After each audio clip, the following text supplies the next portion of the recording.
Жүректің аускультациясы. Жалпы ереже бойынша жүректің аускультациясын біз жүргізуіміз керек. Тыныштық жағдайда, тыныштық бөлмеде және бөлме жылы болу керек. Себебі біз беліне дейін науқасты шешіндіреміз. Жалпы жүрек аускультациясын жүргізгенде ережелер науқас жатқан қалыпта тыңдауымыз керек жүрегін, және тұрған қалыпта тыңдауымыз керек. Және де физикалық жүктеменің алдында бір тыңдаймыз, физикалық жүктемеден кейін тағы да тыңдаймыз.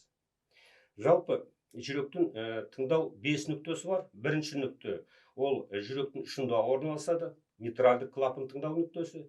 Екінші нүкте, екінші қабырға аралықта төс сүйегінің оң жағында орналасады, ол қол қақпақшасын тыңдайтын нүктесі. Үшінші нүкте, екінші қабырға аралық төс сүйегінің сол жағында, ол өкпе сауалын тыңдау нүктесі. Төртінші нүкте, үш жармалық қақпақша клапан тыңдайтын нүктесі, семсет әрді өсімдікте. Және қосымша нүкте Боткин эрба нүктесі, ол қосымша қолқа қақпақшасын тыңдайтын нүктесі орналасады, сол жағынан үшінші қабырға төске бекіген жері.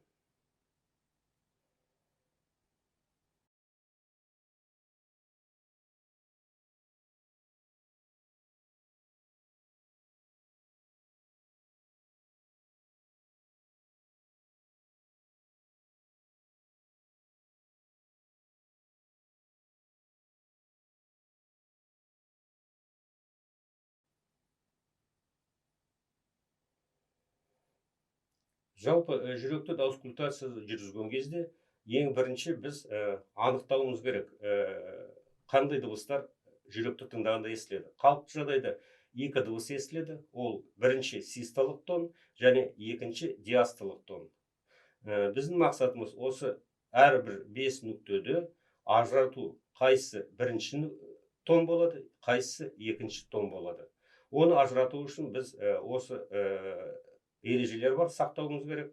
Бірінші тон екінші тонға қарағанда бірінші және төртінші нүктеде қатты естіледі, ұзақ болады, тональность төмен болады.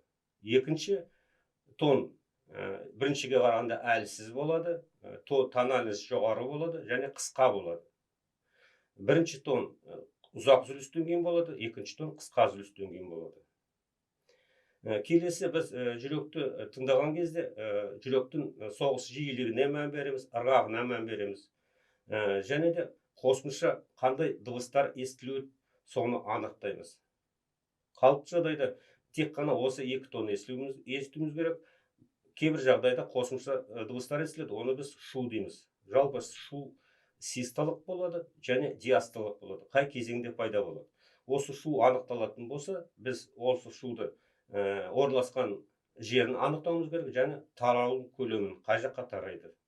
Осылай біз жүректің аускультациясын жүргіземіз.